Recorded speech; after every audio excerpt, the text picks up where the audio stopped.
Assalamualaikum warahmatullahi wabarakatuh. Apa khabar semua? Saya mengharapkan anda semua dalam keadaan sihat walafiat untuk menceritakan 15 makanan yang kita biasa makan dan mungkin ada lagi dalam rumah sekarang.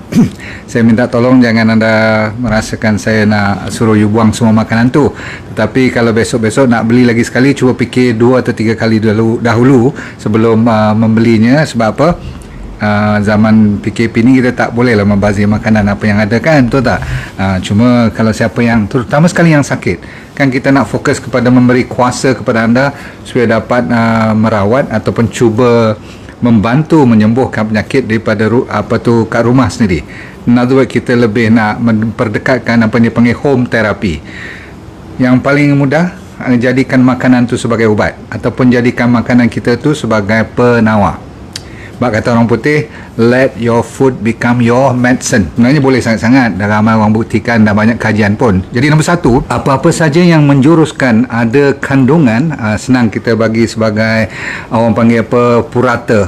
Maksudnya asalkan ada bahan-bahan ni, kalau saya tak sebut pun, dia adalah di di bawah yang dinamakan makanan yang agak teruk kalau you tak jaga betul-betul. Nombor 1, tak lain tak bukan, dia ada high fructose corn syrup, ataupun pendek cerita asalkan ada gula je lah. Nombor 2, ada bahan tenusu, ada bahan yang berbentuk susu dalamnya. Okey, nombor 3, dia ada trans fat ataupun hydrogenated fat. Nombor 4, dia ada tepung putih ataupun tepung yang white flour ni, okey. Tepung yang putih bersih tu, okey. Maksudnya tepung yang dah diproses lah, kan. Last sekali, asalkan dia ada bahan-bahan pengawet ataupun tepung warna ataupun bahan-bahan yang berbentuk sintetik atau chemical, out.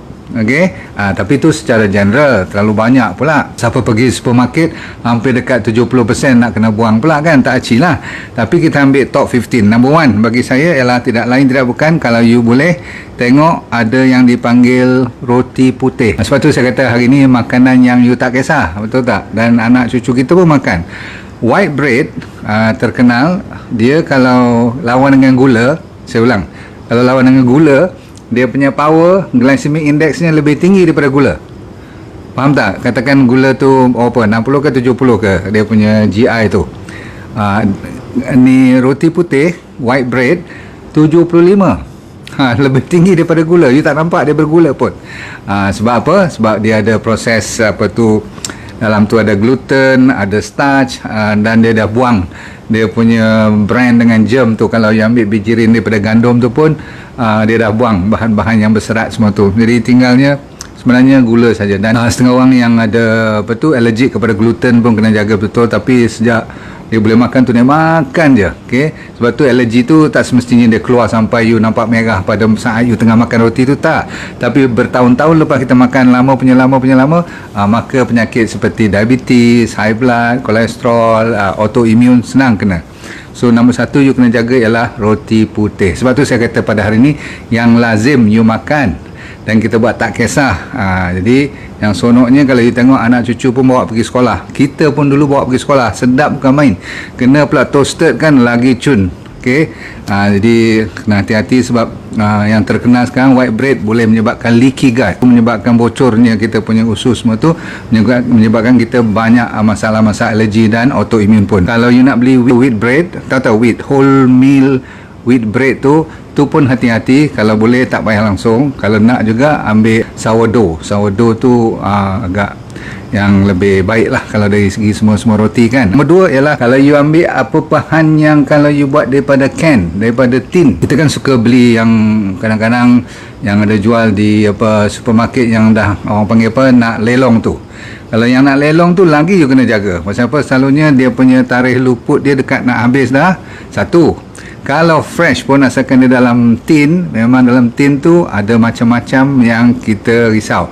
Contoh kalau you ambil can soup lah, kan, sup daripada tin ni, hati-hati, dia mesti ada gula. Kalau tak ada pun dia mesti ada starch, dia ada soy protein, yang GMO punya produk kat situ. Lepas tu selalunya dia suka ambil ada satu perkataan nama phosphate. Fosfat ni terkenal, bahan-bahan yang dalam tin, semua makanan-makanan dalam tin tu dia boleh menyebabkan reput tulang. Dia ada lawanannya dengan kalsium dalam tulang kita. So hati-hatilah kalau terlalu banyak ambil canned soup. Sekali-sekali boleh lah, sebab kita kadang-kadang kan nak cepat ataupun ada reserve lagi, silakan, tapi tak boleh makan hari-hari. Nombor 3, kita tengok kepada lagi sekali tin juga. Kalau kita kan suka makan sardin ataupun yang paling teruk bukan sardin tu ikan tu kecil juga, tapi kalau can tuna kan ikan yang besar-besar, lebih besar daripada kita ni pun, ikan ni, tapi ikan-ikan ni banyak mercury, faham tak? Banyak apa tu, kalau orang yang ambil daripada tin tu, can tuna tu, berhati-hati. Kalau you pregnant, langsung tak boleh sentuh, langsung tak boleh.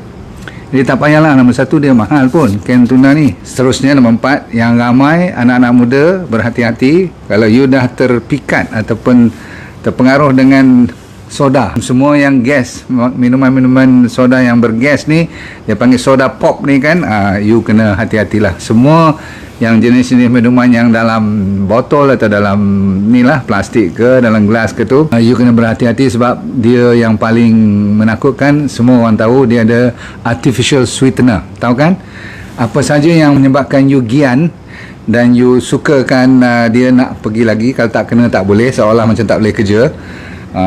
Ni saya kata anak-anak muda ni kadang-kadang dia lupa, dia telan, dia tengok pula tulis kat situ diet soda pula. Rupanya dia orang lebih pandai. Pengilang-pengilang ni tahu apa lidah kita suka, maka dia letak aspartame. Okey, aspartame ni pas you minum, you boleh jadikan dia nama formaldehyde. You tahu lah formaldehyde ni memang racun. Ethanol ni pun boleh jadi macam alkohol semua tu. Jadi ada lagi kadang-kadang dia masukkan, kalau aspartame you dah pandai tangkap dia tukar jadi sucralose pula. Ni semua pemanis yang memang membawa sampai peringkat you kena kanser pun, tahu tak? Bukanlah dalam setahun dua you minum tu, tapi kita minum sampai pergi kerja pun dah mula gian juga kan. So berhati-hati, sebab dia boleh jadi satu bahan namanya chlorocarbon punya konsep tu, dia boleh sama standard dengan DDT. Pernah dengar DDT tak? Orang spray untuk lawan racun serangga semua tu, dan dia boleh dinamakan iktiraf sebagai pestisida. Jadi sampai you rasa you modern sangat minum soda, rupanya you tengah minum apa? Pesticide. Nombor 5 sekarang, bila dia kena dengan soda ni, dia baru cun. Kalau you ada orang panggil apa, potato chips, barulah style kan. Kalau tengok TV ke, masalah potato chips ni, kalau takat nak bagi lepas geram tak apa, saya pun kalau cucu bagi kat saya ambil juga. Tapi yang saya tengok cucu saya ni, bila dia buka, atau siapa-siapa saja anda pun, masalahnya dia buka satu kelongsong tu, satu paket tu, dia selagi tak habis dia tak berhenti, betul tak? Kadang-kadang dia koyak lagi satu. Kalau cerita lagi lama lagi bagus. Lepas tu ada pula yang microwave punya popcorn, you jaga baik-baik. Yang dia tulis microwave popcorn tu, itu juga berbahaya. Tapi kita tak kisah, kita bukan rasa kenyang pun kan. Dia bukan soal kenyang, dia soal gian dan kena habis. Jadi craving tu, rasa macam you bergantungan nak sambung makan tu, yang tu dia suka, sebab dia tahu apa dia letak dalam tu. Tak kira lah ada fat ke, ada sodium ke, lebih garam lebih-lebihan. Dan yang paling takut ialah semua minyak yang dia pakai tu semuanya trans fat. Dia tak akan pakai minyak kelapa yang mahal-mahal daripada dibandingkan dengan dia punya tu. Potato chips tu sama ada buat secara moden ataupun secara kampung, tetap dipanggil potato chips. Okey. Seterusnya, orang selalu kena tipu. Seperti apa? Maple syrup. Pernah dengar maple syrup? Kononnya import daripada Canada. Wah, dia tulis maple, pokok maple tu. Nak ganti apa tu, honey. Dah pula tu, ada setengah tu ambil honey juga, beli di pasar raya semua tu. Yang dalam botol yang tak ada orang, you boleh tanya apa, you tak boleh tengok video dia ambil pokok mana semua tu, jangan beli. Pasal apa? 80% daripada yang ada kat pasaran, minta maaf, lebih baik you tak usah ambil honey tu daripada you ambil. Pasal apa? Semua tu penuh dengan gula. So, kita dapati ramai orang ambil gula, bukan ambil apa tu, madu yang sepatutnya. Okey. So hati-hati. Sebab tu saya kata kadang-kadang kita tu sonok je masuk dalam kita punya nak ganti, kononnya nak ganti gula lah konon kan. Minta maaf, ramai yang terkena ni. Baik, seterusnya margarin. Dulu memang ramai orang pakai margarin. Tapi sekarang orang dah pandai, orang dah tahu. Tapi ada juga masih lagi kedai-kedai, tak kisahlah kedai mamak ke, kedai orang Melayu ke, I don't know, buat kedai Chinese ke apa-apa, tapi kadang-kadang tin you tengok kat belakang dia punya kaunter tu bertin-tin dia bubuh dengan susu susu pekat dia kan. Ingat tak, dia atur tu macam design dinding dia letak. Ini 2 cukup lah. Kalau penuh dengan susu pekat tu, lepas tu main pula dengan roti, dia sapu dengan margarin semua, atas margarin tu bubur gula pula lagi, dia toast lagi. Memang sedap. Benda ni memang sedap. Kan gula tu dia punya addiction, dia punya ketagihan adalah minimumnya 2 hingga 3 kali ganda lebih kuat daripada kokain. Tahu kokain ni, dadah tu, dia punya gian tu lebih dahsyat. Yang ni kalau you masih makan, memang cari naas. Okay, is one of the worst, yang paling teruk. Baik, kita sambung lagi sikit. Iaitulah energy drink pula. Tadi soda, sekarang energy drink. Sebab ramai orang dah mula ambil 1-2 tin aja, dia kena bertin-tin. Sebab tu dia orang boleh sponsor event-event yang berbilion-bilion dia punya nilainya. Pasal apa? Duit yang dapat tu daripada orang macam kita. Telan. Yang banyak dia letak kat situ apa dia? Kafein bagus, kopi semua bagus, tetapi bila kafein jenis macam ni dia campur pula dengan pemicu tenaga macam sintetik B complex semua tu kan, dan masuk gula banyak-banyak, confirm. Seterusnya iaitu fruit juice. Kan bila kita fruit tu you mesti terkejut. Takkan fruit tak boleh doktor? You juga yang galakkan kita ambil buah-buahan, betul. Tapi saya kata makan buah. Saya tak kata minum buah. Faham tak? Bila you buat sampai jadi minuman, itu pun masih okey lagi, sebab you belum lagi peringkat yang dinamakan fruit juice ni. Bila saya kata fruit juice ni, yang kat kotak tu, di dalam supermarket tu, kan yang beratur berapa jenis, nama, jenama semua kan. Yang tu maksud saya, sebab dalam tu kadang-kadang kalau dia perah jus pun, pastinya dia dah kena orang panggil pasteurized. Tahu tak pasteurized? Kalau tidak, semua yang dalam kotak kalau tak pasteurized tak boleh masuk market. Kalau ikut international rule, semua yang berkotak mesti di pasteurize. Pasteurize tu maksud apa? Dipanaskan sehingga habis mati bakteria semua. Tapi kalau fruit juice you panaskan, apa jadi? Tak ada zat apa lagi dah, tinggal gula je lah. Itu pun tak kira lagi dia tak masuk gula lagi, dia tak campur lagi dengan preservatif apa. Jadi you sebenarnya bukan minum fruit juice, you minum concentrated gula yang pekat sebenarnya. Tapi saya tak akan tempuh benda yang datang daripada kotak macam tu. Sebab apa? Orang yang pernah kena kanser, jangan sekali-kali you bau pun bahan-bahan macam tu. Kita dah nak dekat ujung ni, namanya deli meat pula. Perkataannya deli tu maksudnya inilah makanan-makanan yang kalau deli meat tu yang telah diproses, yang setengah orang dalam bentuk cold meat pun ada. Kalau you pergi tengok kat kedai-kedai restoran yang besar-besar tu, dia bubuh macam salami lah, macam sausage lah, daging-daging yang telah dipotong, dah disiapkan, cuma nak ambil diletakkan dalam microwave saja, dengan roti, dengan salad you semua. You ingat you makan healthy lah, tapi dalam meat ni, daging ni, kalau you tahu, lain daripada garam, lain daripada dia punya bahan-bahan seperti gula pun ada. Kadang-kadang dia suka letak MSG ni, you tahu sangat-sangat, dia adalah perangsang you punya otak supaya you boleh rasa sedap makanan tu. Walaupun biasa je, you heran macam mana you boleh suka kedai ni punya mi, makanan-makanan yang biasa kat luar, tapi kat tempat kedai ni you rasa sedap, confirm. Ada MSG. MSG ni boleh merosakkan saraf. Lain pada tu, dia masuk juga lagi seperti sodium nitrite. Yang very famous nitrite ni memang untuk pengawet, supaya dia tahan lama. Maklumlah berapa hari ni nak letak dalam dia punya kabinet tu, faham tak?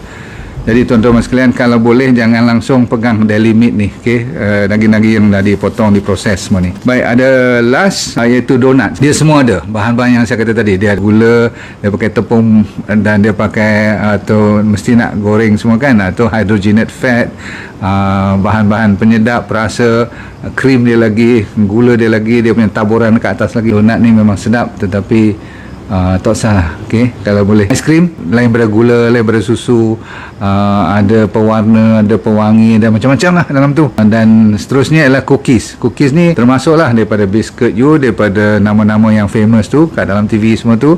Boleh buat kuih lagi, boleh buat aiskrim lagi, boleh buat minuman teh lagi, campur benda tu, Masya Allah, very famous. Okay, tetapi dalam tu kalau you tahu, confirm semuanya tak boleh pakai. Yalah, you bagi list kat saya. Dalam cookie tu, apa yang boleh kita makan sebenarnya, selain daripada cuma untuk sedap? Tapi diabetes terus meningkat, penyakit-penyakit yang serius takkan baik, betul tak? Last dua, nombor satu namanya proses. Apa saja yang proses food, yang ada tarikh luput, yang sampai nama kat belakang kotak tu you tak boleh tahu pun. Kalau you tengok Google pun nama tu susah nak dapat. You sendiri tak boleh sebut, terlalu panjang, terlalu complicated. Itu tak payah belilah. Okey, memang bukan makanan manusia sebenarnya. Okey, walaupun dia buat advertisement macam mana pun. Baik, kita tutup cerita dengan farm fish, daripada ladang-ladang ni lah, ada apa tu, kolam-kolam ikan yang dipelihara dan disimpan dalam sangkar, dan bukan air yang berjalan, bukan air yang flowing water. Air itu tidak berputar. Ambil yang baru, keluar yang lama, macam kat laut semua tu okey, lain. Kalau sungai pun dia berjalan. Kalau bersangkar dan dibagi pallet dan makanan-makanan yang untuk membesarkan cepat, saya boleh jual cepat, termasuklah ayam, inilah itik ke, ataupun inilah binatang ternakan apa semua tu. You tengok kalau dia datang daripada tempat-tempat macam ni, saya cuma nasihatkan you pergi melawat je satu atau dua ladang ni, ladang yang buat keluar ikan dan buat keluar ataupun bela lembu ataupun ayam ni, you pergi tengok dulu, baru you datang cerita kat ayah, betul tak you tak sanggup nak makan. Kepada yang dah ready made nak makan tu, boleh ke tak boleh? Sebab you kena tanya apa cara dia besarkan binatang tu ataupun ikan tu, baru you bagi tahu kat saya hasilnya, susunya ke atau dagingnya, boleh ke tak boleh makan. Baik, so kita jumpa lagi. Assalamualaikum warahmatullahi wabarakatuh. Selamat anda menjaga diri betul-betul. Okey, Assalamualaikum warahmatullahi wabarakatuh. Bye.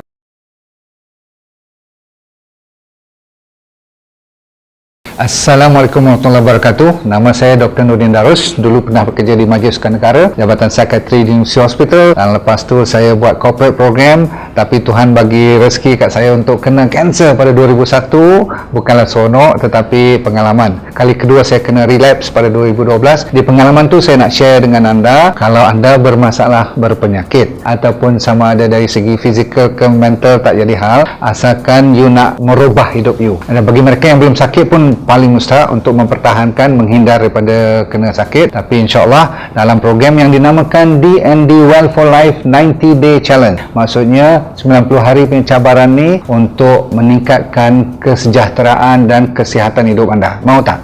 Okey, apa yang dia akan dapat dalam program tu, nanti kita akan ajar teknik-teknik macam mana nak menyelesaikan masalah penyakit dulu secara alami. Kita fokus kepada penyakit yang serius dulu, kanser lah, diabetes, high blood pressure, kolesterol, jantung, untuk autoimun terutama sekali, arthritis, gout, masalah hormon dan sebagainya. Yang penting ialah kalau anda bermasalah emosi pun boleh kita tolong bantu. Yang penting sekali ialah teknik tu. Kita kena bagi kat you dalam masa 90 hari ni, seminggu demi seminggu, saya semacam coach you, iaitu teknik macam 7 day living, teknik 7 prinsip macam mana orang boleh sihat walafiat sepanjang hayat. Kita kena belajar. Orang Okinawa daripada Jepun, apa yang dimaksudkan dengan ikigai, saya akan ajar juga macam mana nak cari hala tujuan hidup. Ramai orang stres sangat sekarang ni, dan kita sediakan doktor-doktor juga untuk bersama bantu you supaya kita semua boleh sama membantu menjadi sihat walafiat, merubah daripada sekarang kepada benda-benda ataupun ilmu yang baru untuk menyihatkan